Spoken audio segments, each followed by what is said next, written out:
భాషా భాగాలు 5.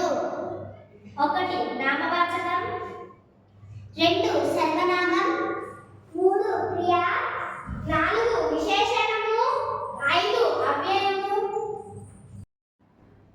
పేర్లను తెలియజేయనిది నామవాచకం అంటారు. ఉదాహరణగా నా పేరు కోశల్, నా పేరు మనీష, నా పేరు గురుశ్రీ, నా పేరు సాయికృష్ణ. పేర్లకు బదులుగా వాడేది సర్వనామం అంటారు.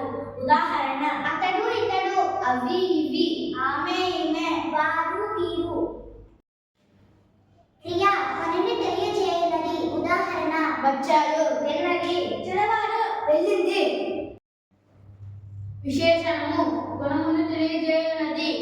ఉదాహరణ మంచి, చెడు, లావు, సన్నము, చల్లని, వేడి, పొడవు, పొట్టి.